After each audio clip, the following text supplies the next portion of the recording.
Terpujilah Tuhan yang mempertemukan kita kembali dalam seri pemahaman Alkitab. Mari kita berdoa. Bapa, Engkaulah Tuhan perjanjian dari Allah Abraham, Ishak, dan Yakub. Dan kemudian kami adalah anak-anak yang Engkau pertemukan, Engkau kasihi Tuhan. Kau masukkan di dalam keluarga, dan kami menikmati saat ini apa yang menjadi perjanjian Engkau dan bagaimana Tuhan berkarya di dalam sejarah bangsa Israel, seperti juga Tuhan berkarya dalam sejarah kehidupan kami. Kami dengan tunduk, kami dengan segala penghormatan akan menikmati sabda Engkau ini. Di dalam nama Tuhan Yesus kami berdoa. Amin. Bapak, Ibu, dan Saudara, kita ingat kembali di Hakim-Hakim pasal 11. Pada pertemuan yang lalu kita sampai pada satu momen di mana Yefta bernegosiasi. Jadi secara diplomatik Yefta mencoba untuk menyatakan bahwa kalau memang bisa kita bicarakan, kita selesaikan, berdamai, tentu tidak perlu perang. Karena perang selalu menyengsarakan rakyat. Pasti. Perang yang seperti apapun. Jadi, dengan menghadirkan kembali sejarah apa yang raja dari Amon itu tahu hanya sebagian. Nah, Yefta melengkapi seutuhnya. Namun, Raja Amon itu mengeraskan hati dan tetap, baiklah, maka keputusannya adalah perang. Yefta, kita lanjutkan di pasal yang ke-11, ayat yang ke-29. Bagian yang sangat menarik dari pasal 11 ini. Lalu roh Tuhan menghinggapi Yefta. Ia berjalan melalui daerah Gilead dan daerah Manasye, kemudian melalui Mispa di Gilead, dan dari Mispa di Gilead ia berjalan terus ke daerah Bani Amon. Jadi dia dengan pasukannya, dia memimpin pasukan perangnya menghadapi Bani Amon. Dengan orang-orang yang sudah berkumpul, beberapa suku yang sudah siap untuk berperang bersama dengan dia, dikatakan bagus sekali ya. Di dalam kitab Hakim-Hakim, tidak semua hakim dikatakan bahwa roh Tuhan menghinggapi. Tidak selalu. Kita sudah belajar ada Othniel, ada Gideon, kemudian saat ini Yefta, dan setelah ini ada Simpson. Jadi tidak semua hakim yang disebutkan dikuasai, digerakkan, ya, dipenuhi, dihinggapi. Jadi dengan pemahaman bahwa tidak selalu untuk satu masa di mana hakim tersebut membutuhkan anugerah yang istimewa sekali untuk memimpin perang, untuk mengalahkan musuh, untuk mendapatkan kekuatan, hikmat yang istimewa, roh Tuhan datang. Tapi setelah itu selesai, maka kita lihat kehidupan dari orang-orang yang disebut hakim ini akhirnya sama saja gitu ya. Nah, kita lihat dari sini dia mendapatkan kewibawaan dari Tuhan sehingga semua prajurit tunduk karena mereka sudah menanti-nantikan seorang yang Tuhan siapkan untuk memimpin mereka seperti sebelum-sebelumnya. Dan ini setuju dengan pasal yang sebelumnya. Pasal 10 ayat 16, sebenarnya Tuhan memang sudah siap untuk membantu kesulitan dari orang Israel ketika mereka bertobat, ya, dikatakan, dan mereka ketika mereka sudah disadarkan bahwa mereka berdosa di hadapan Tuhan dan mereka menjauhkan para Allah asing dari tengah-tengah mereka dan mereka beribadah kepada Tuhan. Sebelumnya tidak. Mereka menggantikan dengan berbagai banyak berhala dari berbagai suku asli di tempat mereka. Maka Tuhan tidak dapat lagi menahan hatinya melihat kesukaran mereka. Memang inisiatif Tuhan untuk memberikan kemenangan. Orang Israel dibebaskan dari penjajahan, penindasan Bani Amon ini. Jadi Tuhan memakai Yefta, seorang anak haram, seorang yang dari kumpulannya terbuang bersama dengan orang-orang yang tidak berguna, ya, orang-orang yang uh, pikirannya hanya bersenang-senang. Ya, ketika mendapatkan sesuatu mereka memberikan segala-galanya. Hidup atau mati tidak peduli bagi mereka. Dia jadi pemimpin dan dia diminta untuk memimpin pasukan Israel menghadapi penindas Amon itu. Nah, ayat 30. Mari kita pisahkan dalam hal roh Tuhan memimpin, tetapi roh Tuhan tidak mendorong, menginspirasi Yefta untuk bernasar. Tidak, Tuhan sudah siapkan kemenangan. Karena yang berperang adalah Tuhan. Sebenar-benarnya, sejatinya yang berperang bagi umat Israel adalah Allah. Tuhan, Yahweh, Allah perjanjian dari Abraham, Ishak dan Yakub. Dan Allah yang sudah tergerak hatinya memberikan segalanya untuk kemenangan orang Israel itu tidaklah butuh nasar, sumpah dari siapapun dalam hal ini dari Yefta. Nah, ayat 30. Lalu bernasarlah Yefta kepada Tuhan katanya, jika engkau sungguh-sungguh menyerahkan Bani Amon itu ke dalam tanganku, dia tahu musuhnya berat, sangat berat. Kesempatan untuk menang, dia seorang pahlawan, tetapi tidak semua pasukannya adalah segagah berani, seterampil dia dalam seni berperang. Jadi dalam kegentarannya dia minta, Tuhan, tolong jika engkau memberikan kemenangan, maka apa yang keluar dari pintu rumahku untuk menemui aku pada waktu aku kembali dengan selamat dari Bani Amon, itu akan menjadi kepunyaan Tuhan dan aku akan mempersembahkannya sebagai korban bakaran.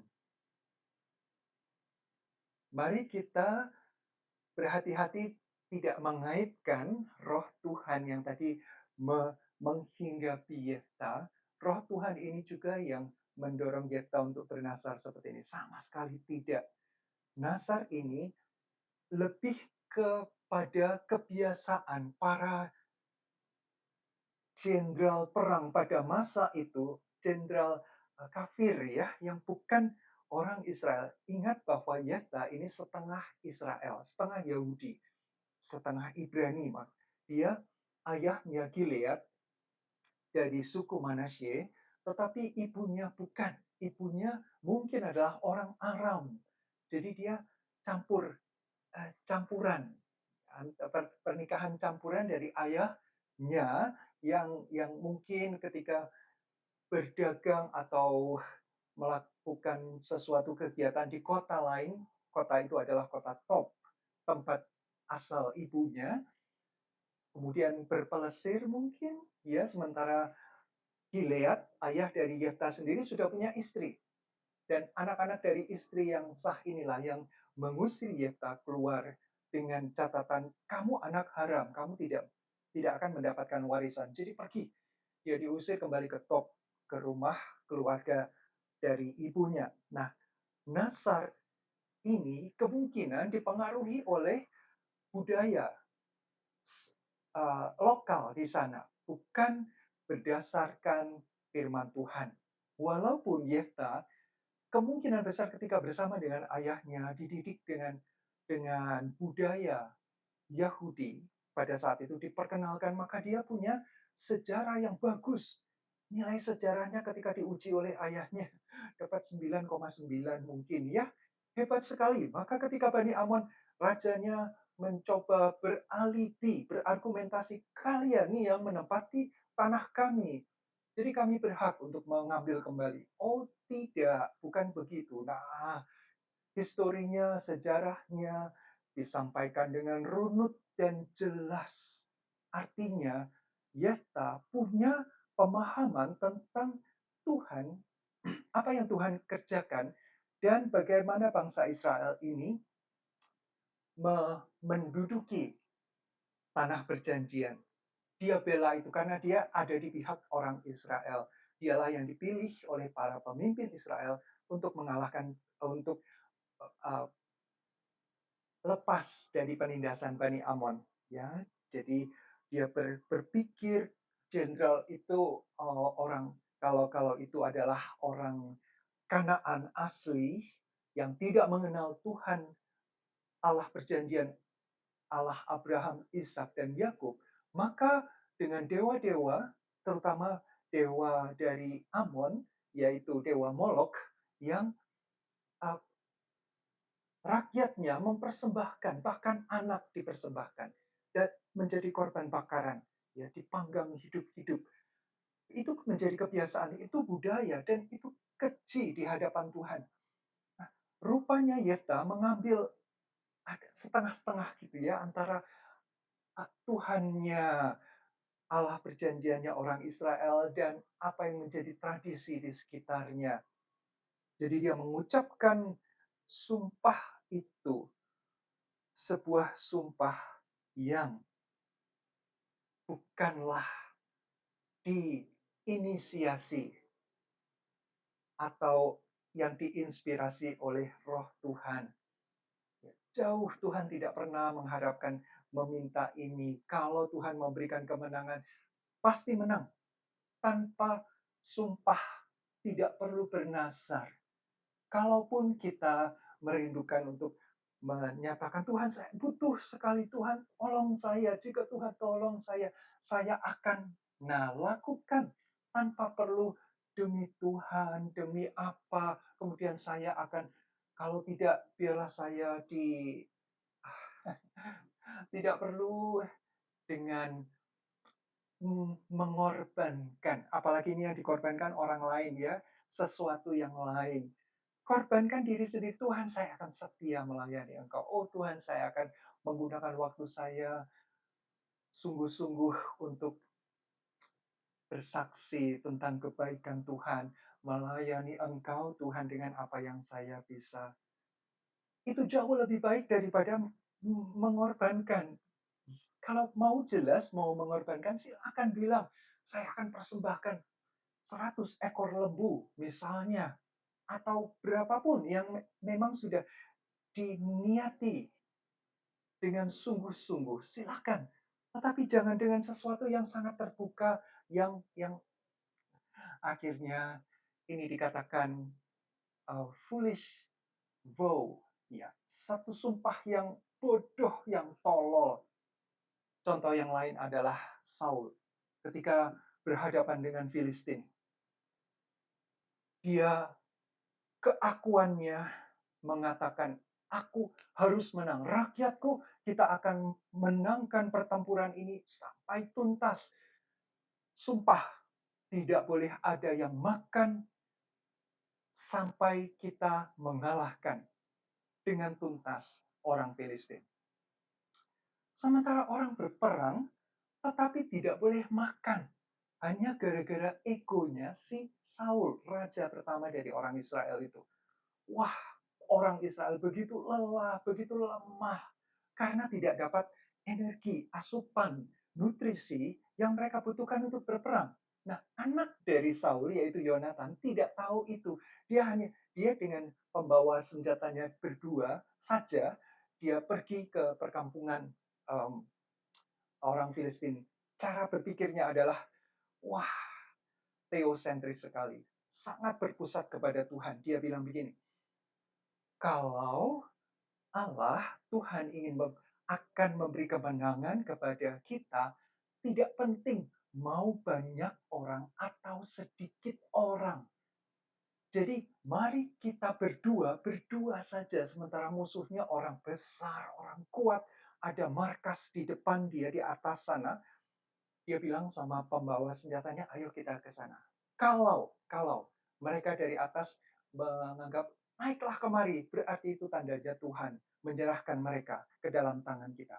Tapi jika mereka bilang, "Tunggu di situ, di bawah," mereka yang turun, kita akan diam saja. Nah, hanya berdua dan ketika di depan markas besar itu mereka berolok-olok, "Ah, cuma 2 gelintir."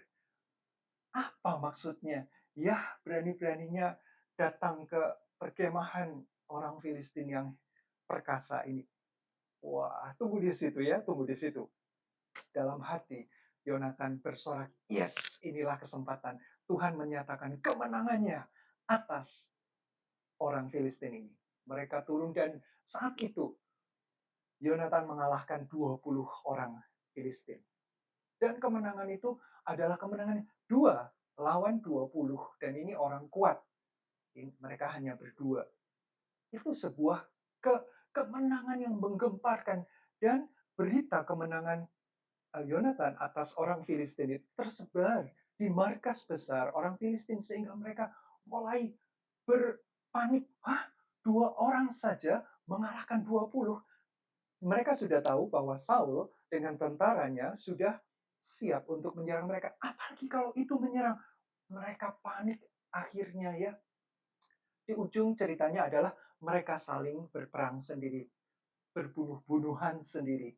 Tetapi Yonatan ketika selesai, dia kembali ke perkemahan orang Israel tanpa tahu bahwa ayahnya sudah mengambil sumpah untuk siapapun yang makan akan dibunuh.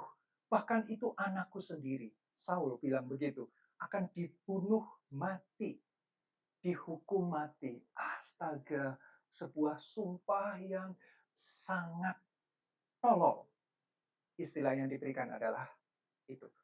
Jadi dalam perjalanan pulang, Yonatan berjumpa dengan teman-temannya dan ketika melewati sebuah daerah hutan di mana di situ ada madu hutan, lebah yang sampai melelehkan madunya karena penuh dengan madu. Aduh, Yonatan senang sekali dia dengan tongkatnya ambil madu itu, kemudian dia makan.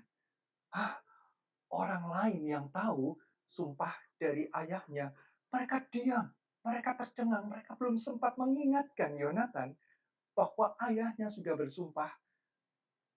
Tapi Yonatan makan dan kemudian dikatakan 1 Samuel 14, matanya menjadi terang dan dia katakan, "Ayo, makan. Lihat, aku jadi begitu segar kembali." Baru saat itu orang-orang prajurit bilang, "Ah, kami tidak boleh makan oleh paduka Saul dan bahkan hukuman yang ditimpakan kepada orang yang berani melanggar sumpahnya adalah hukuman mati." Yonatan kecewa sekali dengan sumpah yang dikatakan. Bagaimana mungkin kita berperang? Paling tidak kita bisa menjarah, kita bisa makan, kita bisa kuat kembali, kita bisa mengejar musuh sampai tuntas. Sampai kalau kita membaca 1 Samuel 14, maka kita akan tahu bagaimana mereka akhirnya begitu puas ketika mereka sudah mendapatkan kemenangan, binatang itu, hewan itu, mereka makan karena laparnya sampai darahnya pun ikut dimakan, ikut termakan. Padahal darah itu sudah dikatakan di keluaran di imamat ya, tidak boleh darah itu adalah nyawa, tidak boleh dimakan. Tapi karena mereka begitu kelaparan, mereka jadi liar, jadi puas. Dan akhirnya ketika Saul meminta petunjuk Tuhan, bolehkah aku kejar mereka sisa-sisa musuh karena mereka sudah saling mengalahkan diri sendiri. Saya akan kejar Tuhan, bolehkah? Saya minta petunjuk dari Tuhan. Tuhan diam. Saul merasa, wah berarti ada kesalahan dari aku, dari kami, dari orang Israel.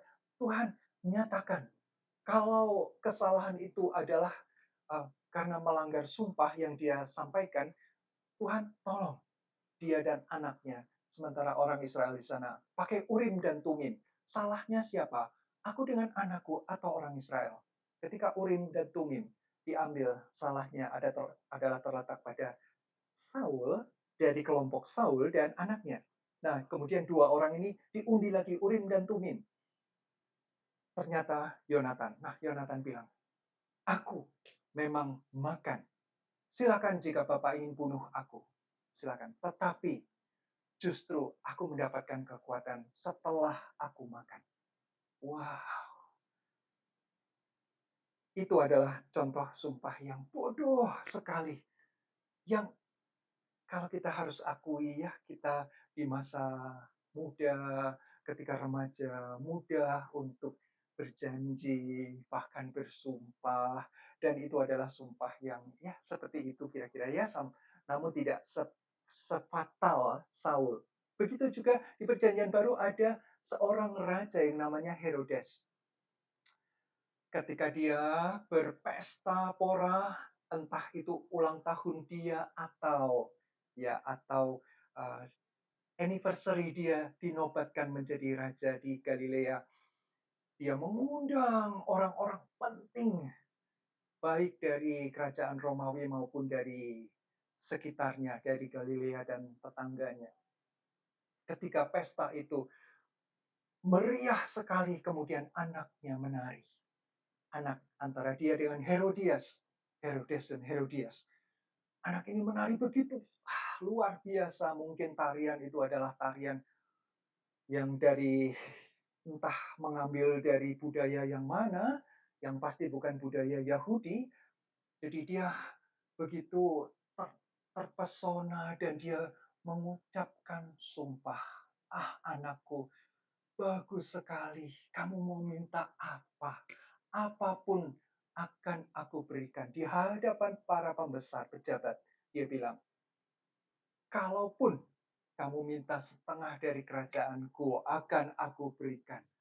Wow, itu diucapkan dengan sumpah. Sumpah yang bodoh. Anak ini yang mungkin namanya adalah Salome, dia datang ke ibunya, Herodias. "Ibu, ibu mau minta apa nih?" Herodias sangat benci pada Yohanes Pembaptis. Dia dari dulu ingin membunuh. Karena Yohanes Pembaptis selalu menyatakan kesalahan dia, mengoreksi Herodes, tidak boleh mengambil Herodias karena itu adalah istri dari saudaranya. Jadi Herodias dendam sekali, tapi dia tidak bisa. Herodes melindungi Yohanes Pembaptis. Senang, dia kagum dengan wibawa dari Yohanes Pembaptis. Bahkan dia tertarik, maka dimasukkan penjara, tidak dibunuh. Jadi kapan-kapan dia bisa panggil, dia bisa mendengarkan, memuaskan telinganya, ya. Itu dipelihara, maksudnya tidak dibunuh seperti permintaan dari Herodias, tetapi ketika Herodes mengucapkan sumpah itu, Herodias bilang, "Minta kepada ayahmu ya, kepala Yohanes Pembaptis di atas nampan." Anak ini datang kembali kepada Herodes dan minta kepala Yohanes Pembaptis. Itu tercatat di dalam Markus pasal 6 ayat 23. Dan dibunuhlah, dipenggalah Yohanes Pembaptis. Sebuah sumpah yang membawa kematian. Saul nyaris membunuh anak kesayangannya Yonatan. Herodes dalam kebodohannya, dalam kemabukannya, kemabukan akan ya sukacita dunia, tarian yang mungkin berasal dari daerah-daerah sekitarnya yang mungkin yang hanya mengeksploitasi perempuan itu, membuat dia mengambil keputusan mengorbankan seorang perintis pembuka jalan Mesias, nabi yang tidak pernah ada yang lebih besar dari Yohanes Pembaptis. Di sini juga Yefta bernasar sesuatu yang bodoh. Tidakkah dia tahu bahwa di rumahnya itu ada istrinya dan satu-satunya anak perempuan? Ada binatang yang lain, ada. Tetapi yang dia katakan, yang keluar menyambut aku ketika aku pulang menang perang. Siapa yang keluar? Apakah dia harapkan itu anjingnya keluar? Kalau domba pastilah tidak mungkin domba itu ada di kandang, tidak akan keluar menyambut dia. Siapa dia? Siapa domba itu? Ataukah dia pikir nanti yang menyambut adalah pembantu, budak-budakku? Oh, dipikirnya begitu atau bagaimana? Siapapun ya, apa yang keluar dari pintu rumahku. Jadi dia tahu di dalam rumahnya ada apa. Jadi yang keluar dari pintu rumahnya ada apa. Yang bisa buka pintu rumah dan yang keluar menyambut dia. Apakah mungkin dia mengharapkan istrinya? Kesempatan cari istri lain? Ah, kita tidak tahu. Tetapi itu sudah diucapkan. Dan ini adalah ucapan seorang pahlawan. Seorang yang gagah perkasa dikatakan di pasal 11 bagian awal. Dan itu adalah ucapan yang tidak bisa ditarik kembali menurut dia, menurut Yefta. Jadi ini tidak jauh dipikir dulu ya. Benar-benar kalau yang keluar dari pintu rumahnya anak perempuannya seperti yang akan terjadi, apakah dia berharap demikian? Pasti tidak, karena ketika anaknya pulang dia hancur hatinya, hancur lebur. Anak perempuan satu-satunya yang dia sangat sayangi. Tetapi itu yang ada di rumahnya. Itulah yang bisa keluar dari pintu rumahnya. Ya, mari kita berhati-hati tentang hal ini. Kemudian Yefta berjalan terus untuk berperang melawan Bani Amon dan Tuhan menyerahkan mereka ke dalam tangannya.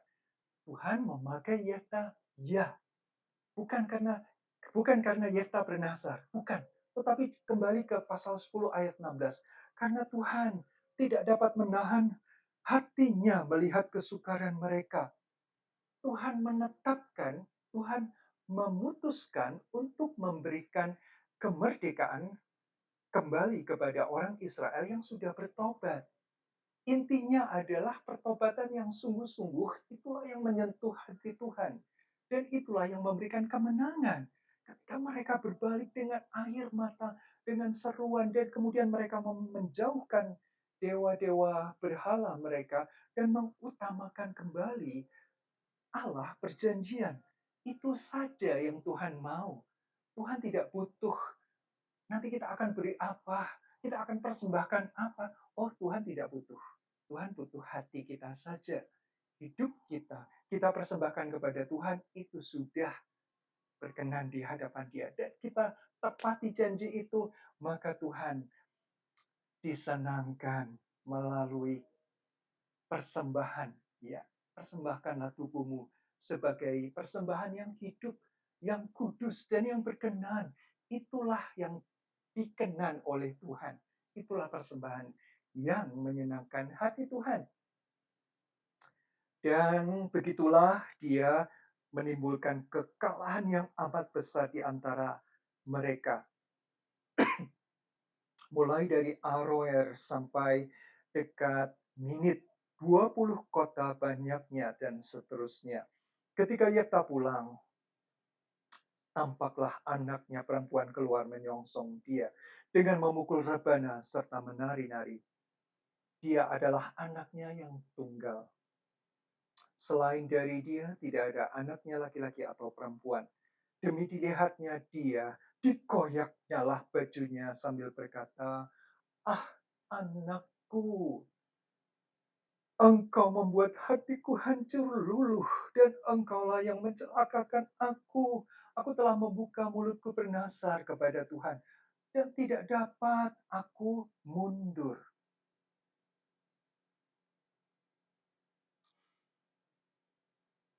Karena kita sudah tahu kisahnya, sudah tercatat di Alkitab, maka kita bisa memberikan label. Itu sumpah yang bodoh sekali.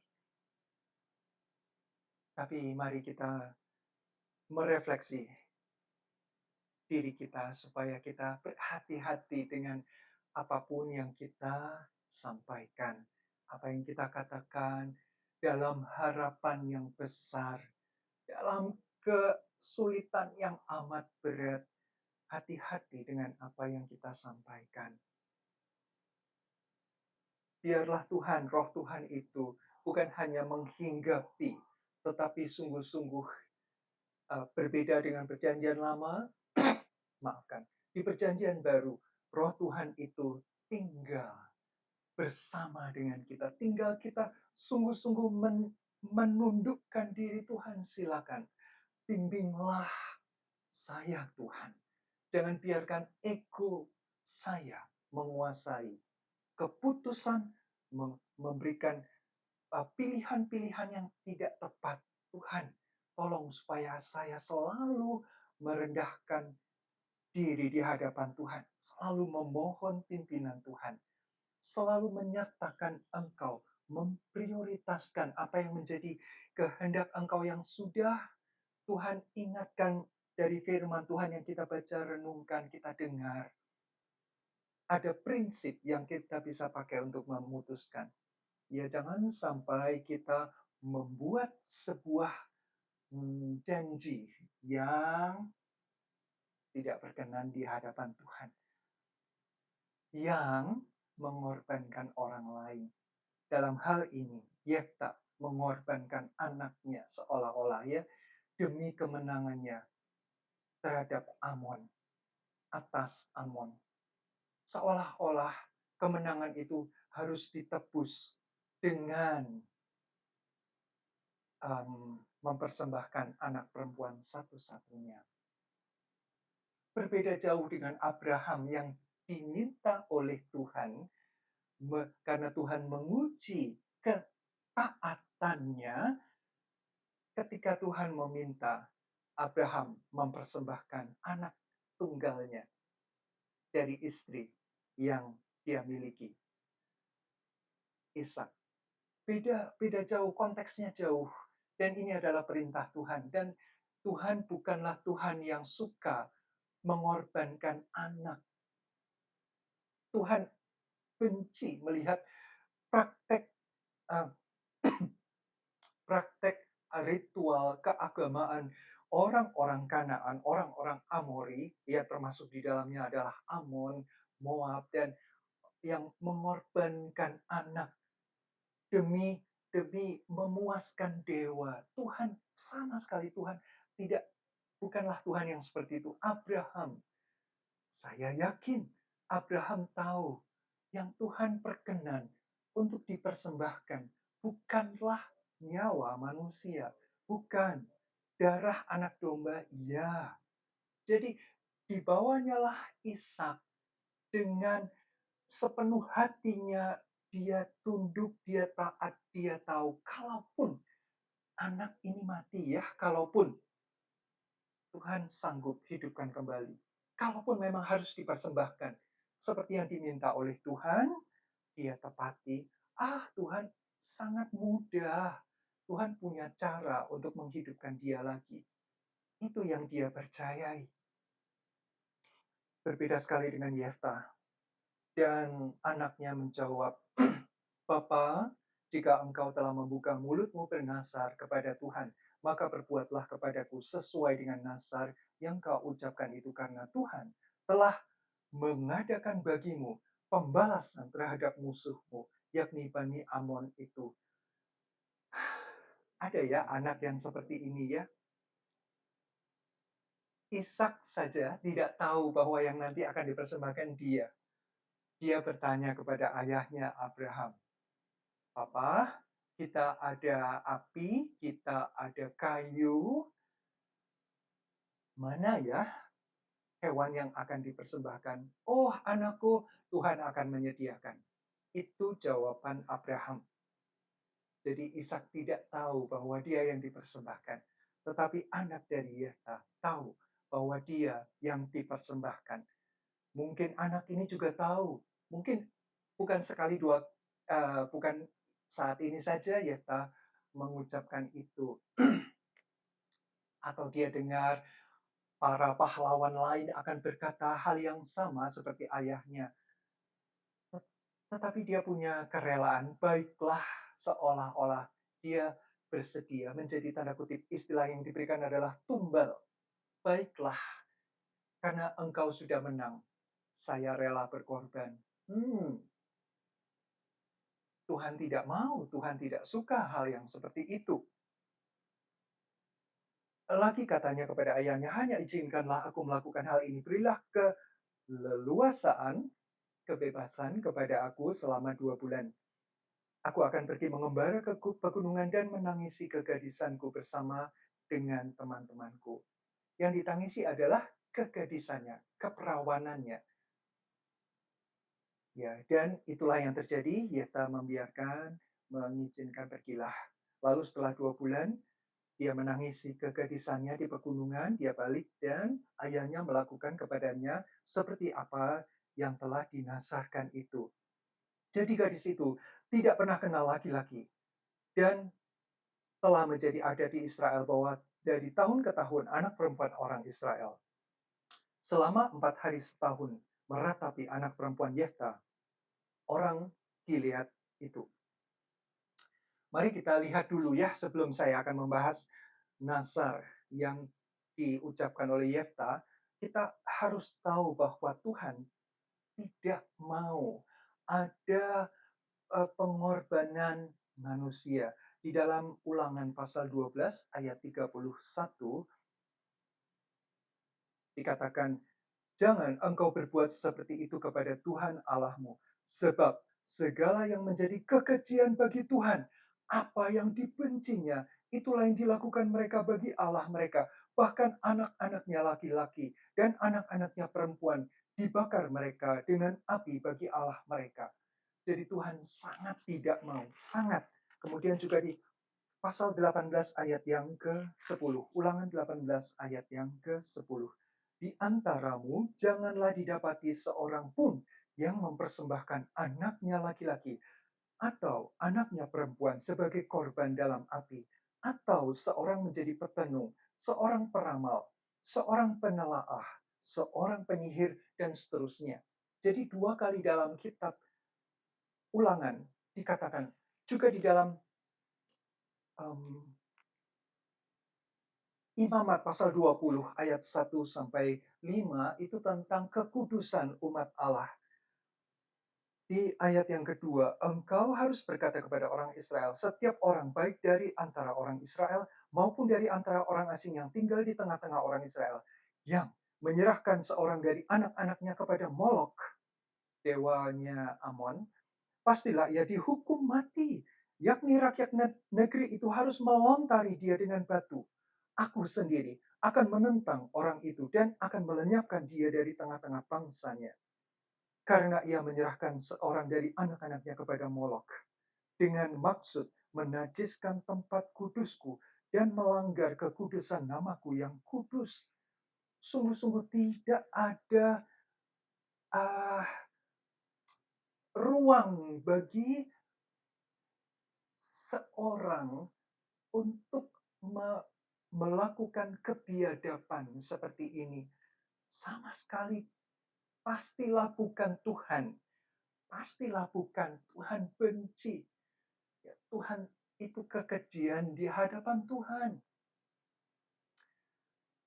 Jadi kita tahu ini menjadi prinsip ya. Kalau Yefta tahu sejarah bagaimana orang Israel menduduki tanah perjanjian yang sudah dijanjikan, yang pernah diduduki oleh nenek moyang mereka kepada raja orang Amon, dia tentu juga tahu, tentu karena ini lebih penting daripada sejarah perjanjian dengan Tuhan.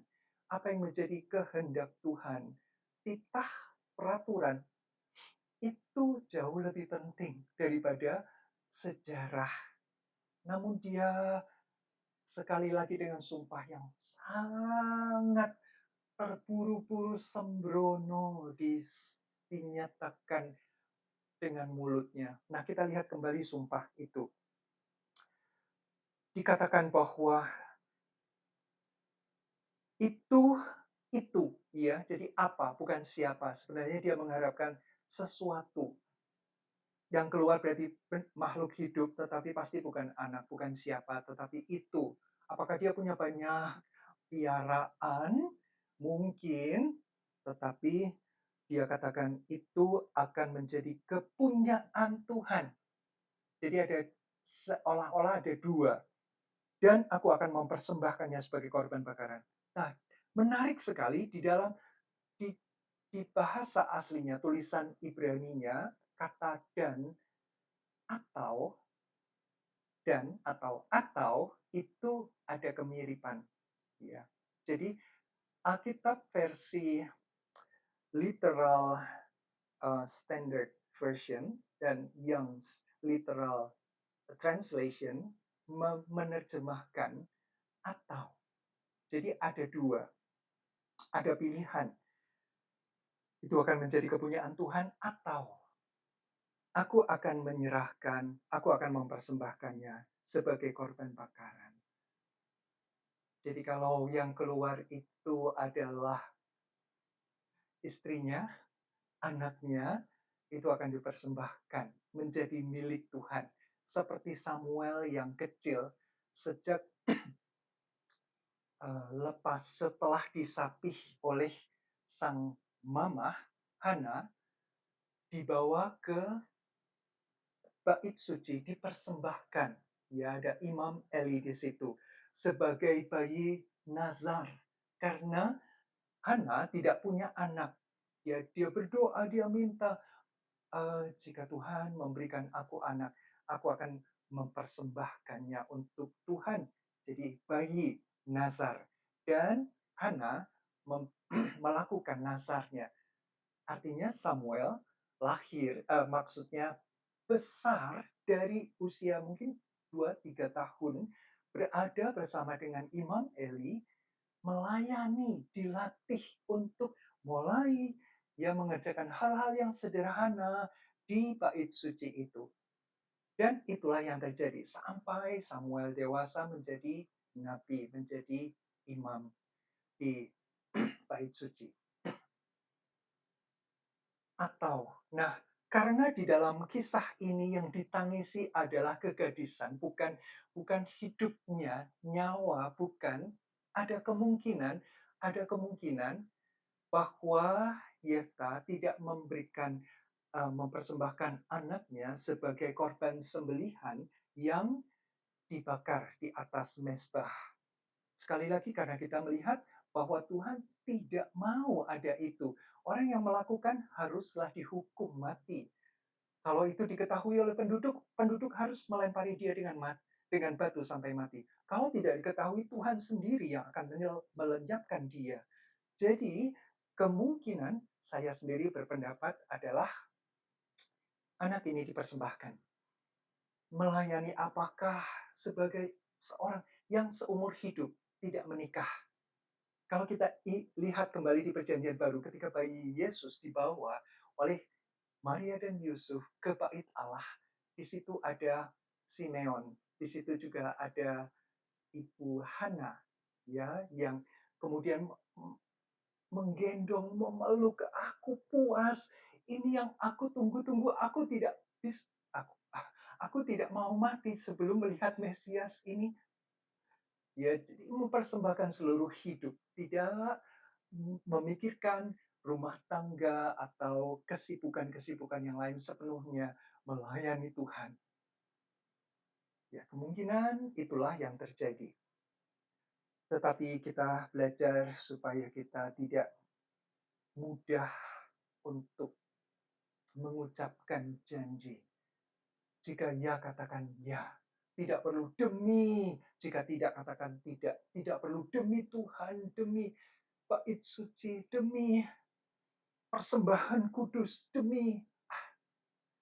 Demikianlah Tuhan mendidik kita untuk berhati-hati dengan kata-kata kita. Kemudian di pasal 12, Yefta dan Efraim, dikerahkannyalah orang Efraim. Lalu mereka bergerak ke Safon. Dan mereka berkata kepada Yefta, ini sebuah kisah yang juga cukup tragis. Bukan cukup, sangat tragis. Karena akhirnya kemenangan itu menimbulkan perselisihan. Nah, ini dia. Mereka berkata kepada Yefta, "Mengapa engkau bergerak untuk memerangi Bani Ammon dengan tidak memanggil kami untuk maju bersama-sama dengan engkau? Sebab itu kami akan membakar rumahmu bersama-sama kamu." Wow, kata-kata yang ah, Yefta adalah anak dari Gilead, Gilead dari suku Manasye. Efraim itu ada kemungkinan ya Gilead, Manasye yang di sebelah timur Sungai Yordan. Sedangkan Efraim itu ada yang adalah menempati di tengah-tengah tanah Kanaan sebelah barat Sungai Yordan. Nah, ini adalah Sungai Yordan ya di atas sampai ke bawah membelah secara vertikal. Nah, yang ke sini yang menuju ke laut ini adalah daerah barat. Sedangkan daerah timur ada yang ke sana. Nah, di atas ini ada Manasye, Efraim ada di bagian tengah dari tengah-tengah dari tanah perjanjian sebelah barat ini. Tapi orang Efraim ini adalah orang-orang yang arogan sekali. Sangat arogan. Kalau kita melihat di pasal sebelumnya 8 atau 9 itu hakim-hakim, mereka juga dengan menuduh dengan kasar Gideon. Kenapa kami tidak diajak dari awal? Sama ya kata-katanya mirip, tapi tidak sampai mau membakar rumah bersama dengan Gideon. Tidak. Mereka menyesali, menuduh dengan kasar, kata-kata yang penuh dengan ungkapan kemarahan, kebencian. Tetapi Gideon adalah seorang diplomat. Ya, jawabannya diplomatis sekali, bagus sekali yang kita pelajari di pertemuan yang sebelumnya. Dua pertemuan sebelumnya, sangat bagus. Dan itu yang meredakan kemarahan. Jawaban yang lemah lembut meredakan kegeraman. Tetapi jawaban yang kasar akan menimbulkan perselisihan, pertengkaran. Kalau mereka anggap, oh Gideon kita bisa tekan seperti itu. Padahal ini sudah sekian puluh tahun setelah Gideon ya. Mereka tetap arogan. Kali ini arogansi mereka sampai pada pada kekerasan ingin membakar rumahnya Yefta bersama dengan Yefta. Jadi ingin membunuh Yefta dengan pasukan orang-orang preman yang brutal itu dipikirnya mudah, padahal ini ada mereka salah nilai. Lagi-lagi ini bukan Gideon, ini adalah pahlawan yang gagah perkasa yang sesungguhnya. Yefta yang sudah dilatih berperang sejak dia muda. Maka jawaban Yefta beda sekali dengan Gideon. Jawabannya adalah, "Aku dan rakyatku telah terlibat dalam peperangan yang hebat dengan Bani Ammon. Lalu aku memanggil kamu, tetapi kamu tidak datang menyelamatkan aku dari tangan mereka. Ketika aku lihat bahwa tidak ada yang datang menyelamatkan aku, maka aku mempertaruhkan nyawaku dan aku pergi melawan Bani Ammon itu. Dan Tuhan menyerahkan mereka ke dalam tanganku." Tetap kreditnya, penghargaan, pujian Yefta arahkan kepada Tuhan, karena Tuhan yang memberi kemenangan. Bukan karena Yefta, dia sadar, bukan karena dia. Siapa sih dia? Anak haram, ya, yang terbuang dari lingkungannya, diusir oleh keluarganya, diusir dari kotanya, tetapi dia sebutkan, ini Tuhan yang memberi kemenangan. Dengan menyebut nama Tuhan, dia mau bilang juga kepada orang Efraim itu ya, suku Efraim, kalaupun kamu ikut atau tidak ikut, tetap kemenangan dari Tuhan. Mengapa pada hari ini kamu mendatangi aku untuk berperang melawan aku? Jadi memang kata-kata dari orang Efraim itu cari gara-gara ya, provokatif sekali, sangat. Jadi di hadapan orang pahlawan yang gagah berani, tantangan itu disetujui dengan penuh sukacita. Kemudian Yefta mengumpulkan semua orang Gilead dan mereka berperang melawan suku Efraim. Salah mereka ya, strateginya dianggap dengan arogansi mereka, suku Efraim termasuk suku yang besar, suku yang kuat, perkasa, betul. tetapi bukanlah hak mereka untuk menghakimi orang dengan cara seperti itu, dengan cara yang sombong, tinggi hati yang seperti itu.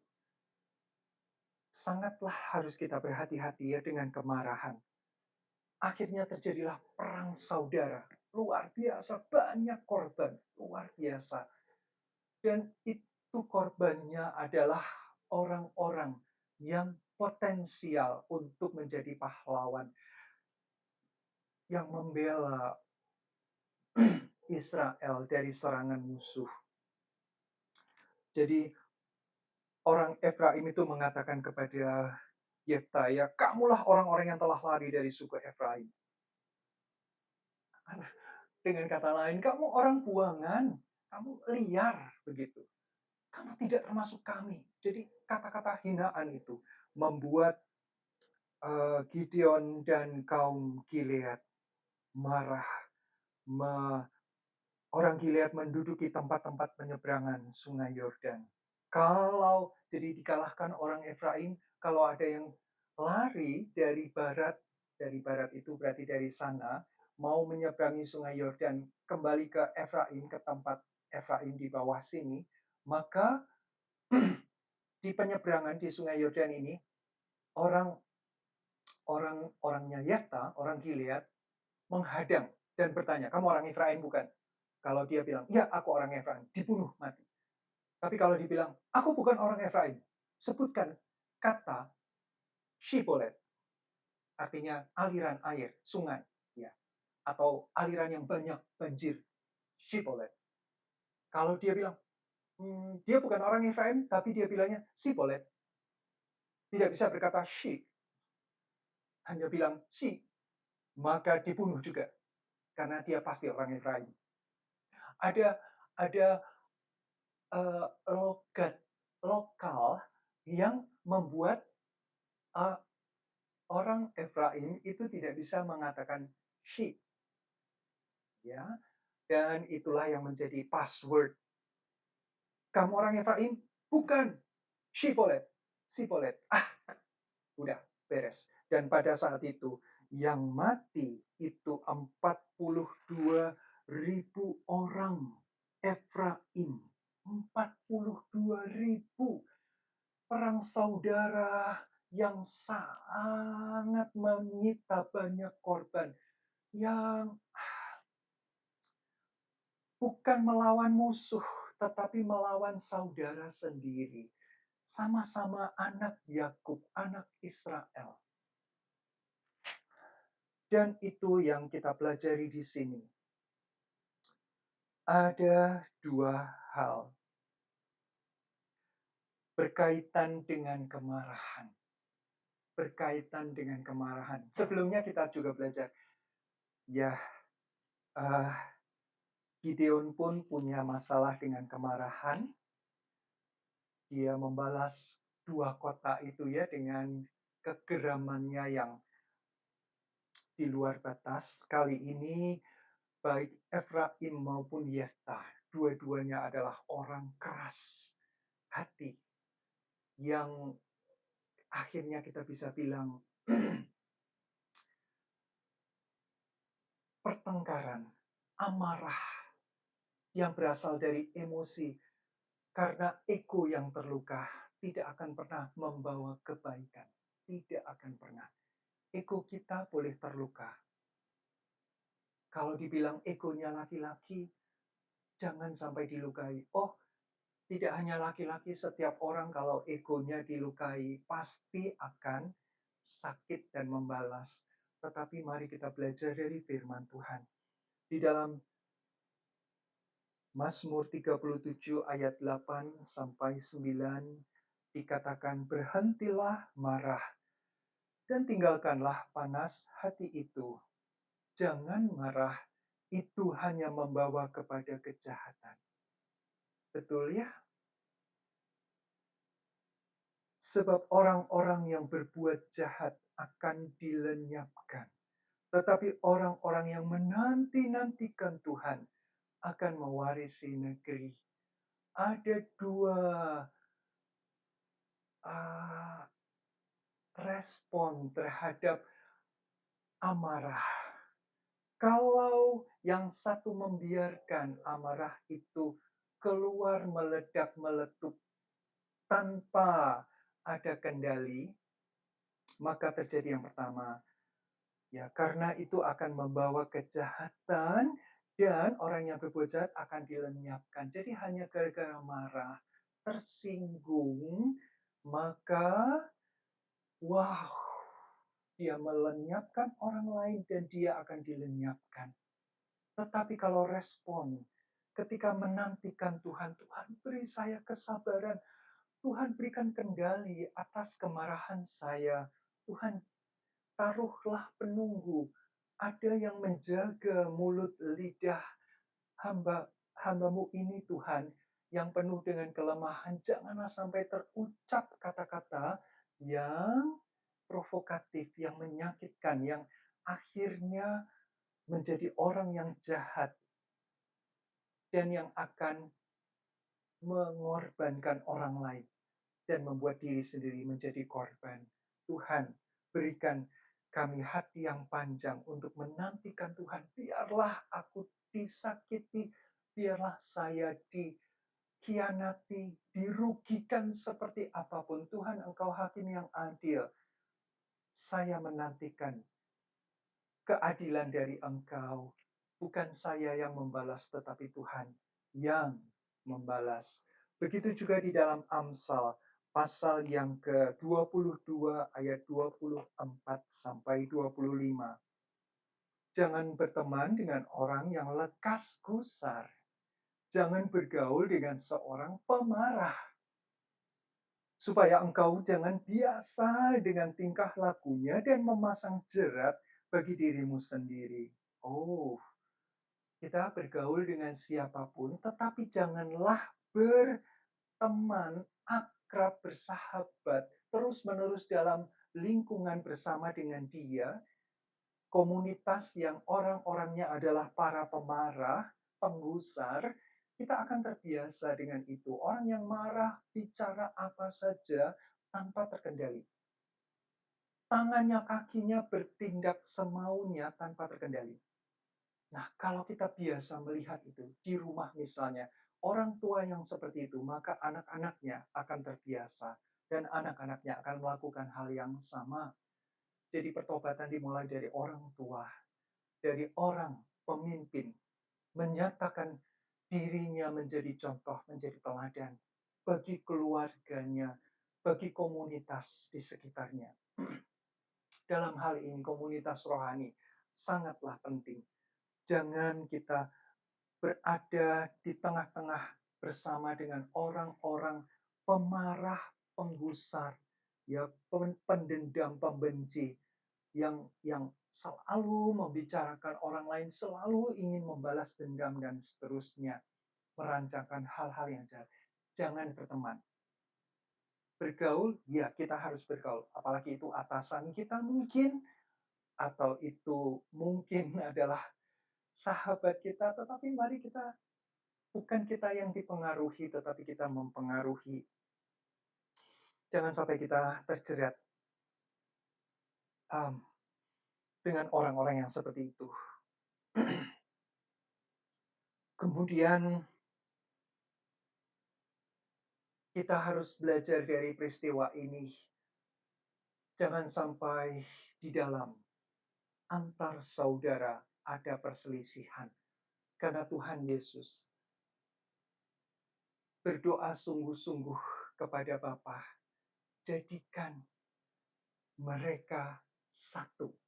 Bukan hanya kepada murid-muridnya, tetapi kepada mereka yang akan menjadi miliknya karena pemberitaan dari murid-murid ini. Nah, kita adalah hasil dari berita baik yang sampai kepada kita dan membuat kita percaya kepada Yesus Kristus. Maka kita menjadi anak-anaknya, menjadi domba-dombanya. Tuhan Yesus berkata dalam Yohanes 17, berdoa kepada Sang Bapa, Bapa, jadikan mereka satu. Seperti Yesus dan Bapa adalah satu. Mereka juga menjadi satu.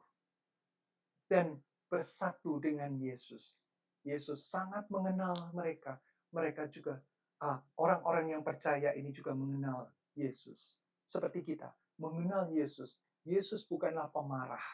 Yesus bukanlah pendendam. Tetapi Yesus menyatukan. Orang Farisi, imam-imam, orang Saduki, itu yang pendendam, pemarah, dan yang membunuh Yesus dalam kebencian mereka. Tetapi jangan sampai kita seperti itu.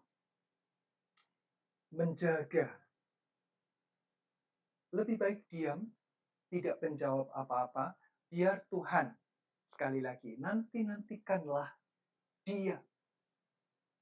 Tuhan adil. Apa kata-kata yang menyakitkan kita, itu juga terdengar oleh Tuhan. Tuhan tahu sekali. Tidak perlu kita membalas, tidak perlu, tetaplah berbuat baik. Itu seperti menumpukan bara api di kepala mereka. Orang-orang yang jahat itu. Menyadarkan,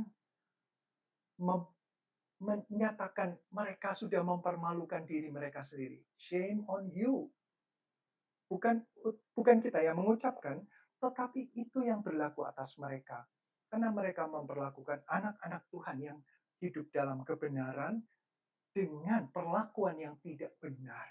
Yang merugikan, yang menipu, yang mencelakakan bahkan, yang menyerahkan, mengkhianati, dan seterusnya. Tuhan yang menjadi hakim.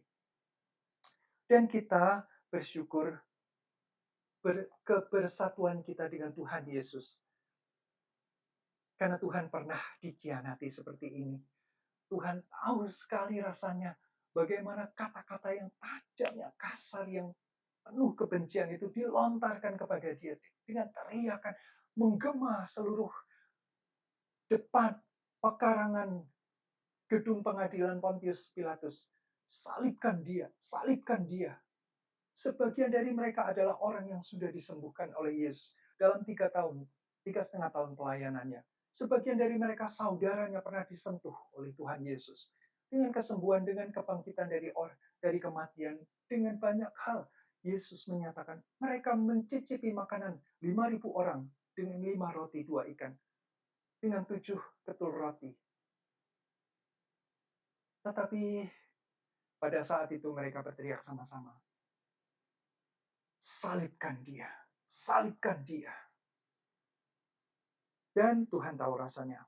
Satu lagi, ketika password yang dikatakan dengan satu kata, orang itu hidup atau mati.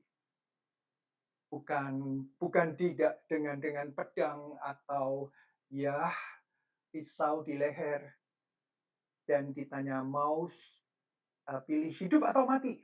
Kalau mau mati, mati. Sekarang langsung pisaunya disabetkan. Kalau pilih hidup, serahkan semua barang-barangmu. Nggak mau dua-duanya. Atau, ya akhirnya mati dan barangnya hilang. Ya sudah. Tapi kata ini, shibolet dengan sibolet, itu menentukan hidup atau mati dari orang yang akan menyeberang sungai Yordan ini. Ada satu nama yang membuat kita sangat berbeda antara kematian atau kehidupan yang kekal. Satu nama yang memastikan kita akan hidup kekal. Di luar nama ini tidak ada kehidupan yang kekal. Yang ada adalah kematian yang kekal. Di bawah kolong langit ini, wah yang menerjemahkan suka kata kolong ya. Di bawah langit ini tidak ada nama lain yang Tuhan berikan untuk bisa menyelamatkan. Dan Kisah Rasul pasal 4 ayat 12 itu sebelumnya adalah ketika Petrus menyatakan Yesus yang kamu salibkan telah bangkit kembali. Dan nama itu adalah nama Yesus.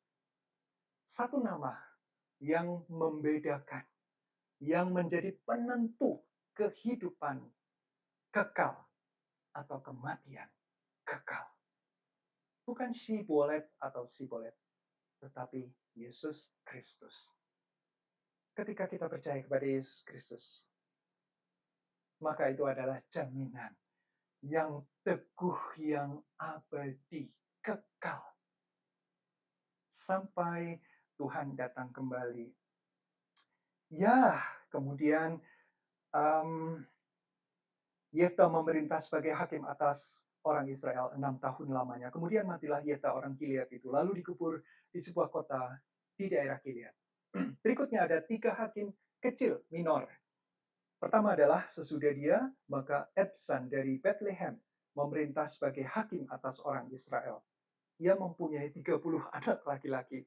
30 anaknya perempuan dikawinkan keluar kaumnya. Dan 30 anak perempuan diambilnyalah dari luar kaumnya untuk anak-anaknya lelaki itu. Ia memerintah atas orang Israel 7 tahun lamanya, lalu matilah, dikubur di Bethlehem.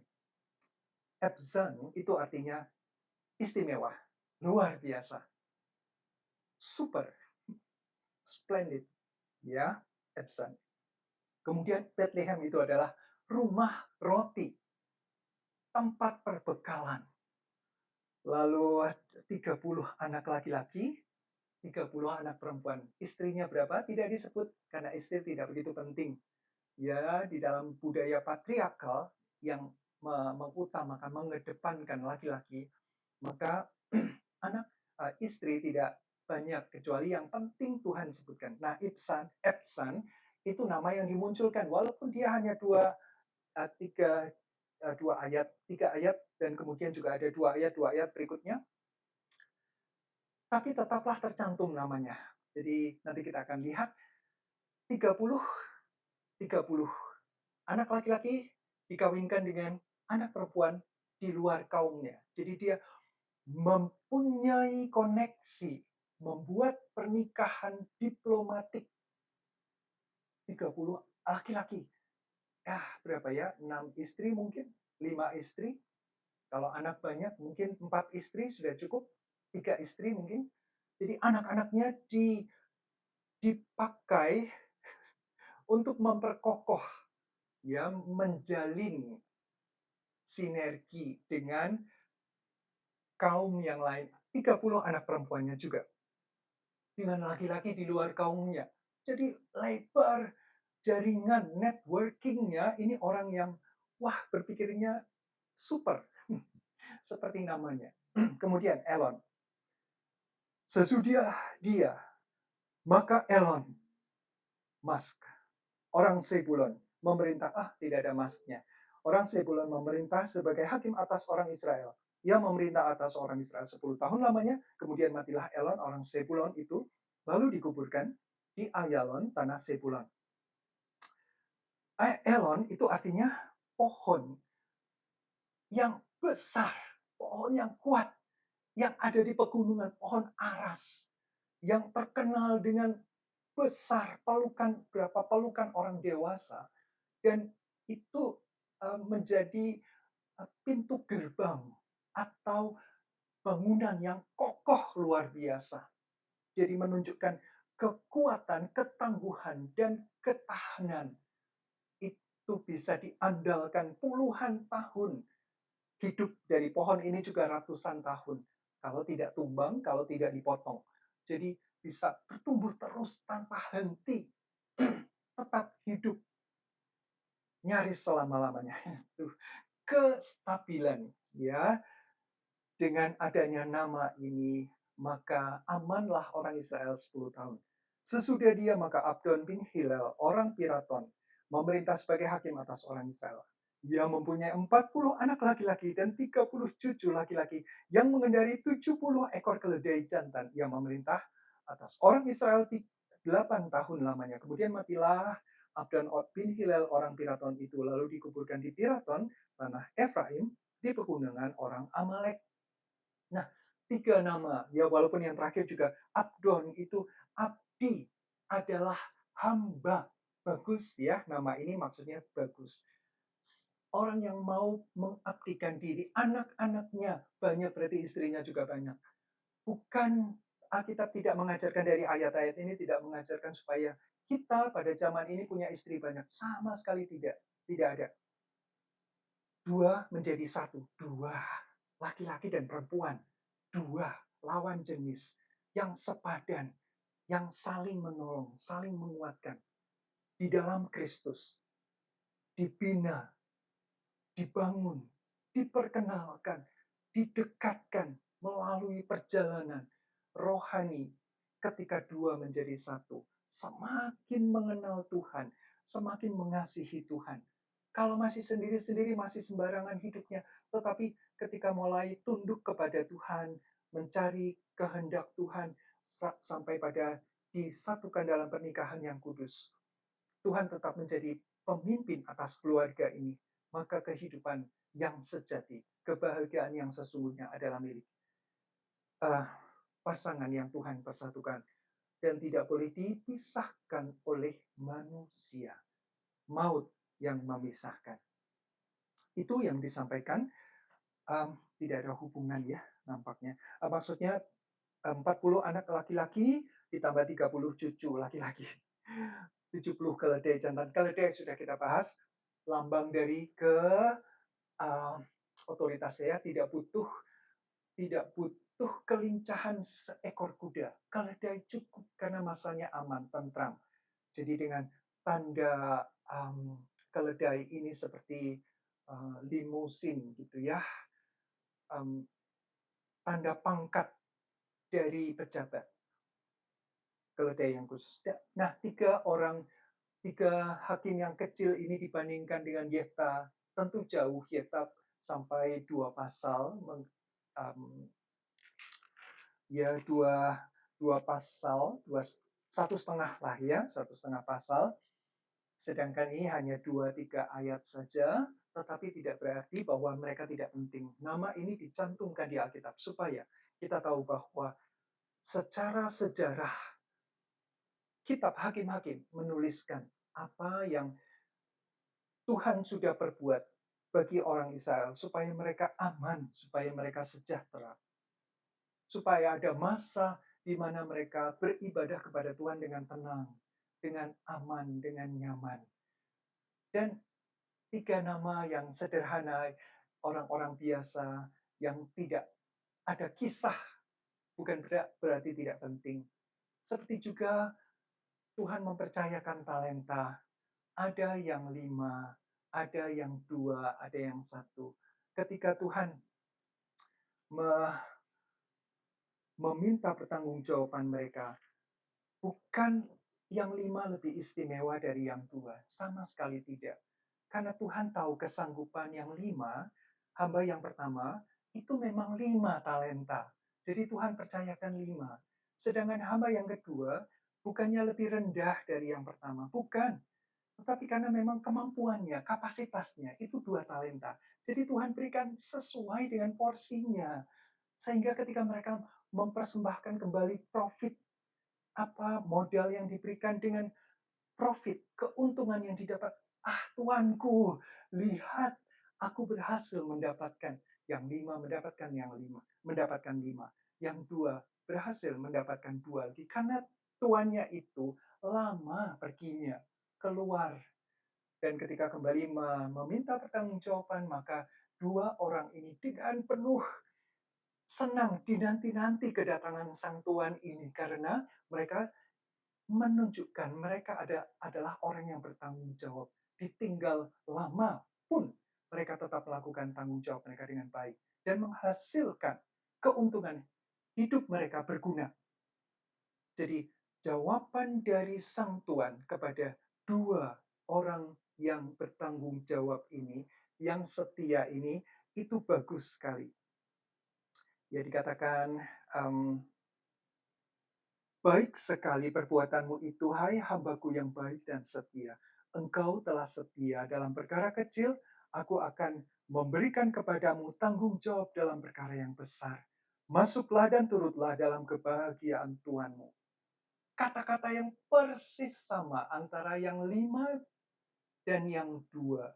Jadi artinya Tuhan tidak membedakan dari hasil, dari kuantitas produksi ya yang dihasilkan, bukan, tetapi dari tanggung jawab, dari proses yang dijalani itu sama-sama dengan tekun, dengan bertanggung jawab, setia dari perkara-perkara yang kecil. Tuhan senang.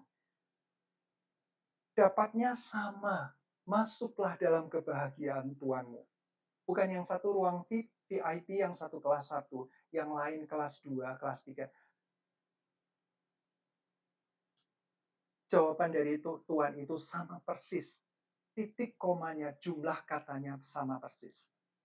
Jadi tidaklah bukan penting ini hakim besar atau hakim kecil. Ini pejabat tinggi atau pejabat rendah atau tidak punya pejabat. Kita orang yang biasa. Jika kita lakukan dengan setia, dengan sungguh-sungguh, maka jawaban yang sama akan diberikan kepada kita. Engkau setia, bagus. Mari masuk, sama-sama berbahagia kita dalam kekekalan. Mari kita berdoa. Bapa di surga, terima kasih. Engkau sangat indah Tuhan. Engkau sangat ajaib. Dan kami mempercayakan hidup kami karena Engkau sudah memberikan yang terbaik bagi kami. Dan kami puas. Kami memiliki Tuhan yang hidup, yang memberikan kemenangan. Tuhan juga yang menolong kami untuk menghidupi firman Engkau. Hidup dalam kelemah lembutan. Hidup dalam kebenaran, kekudusan.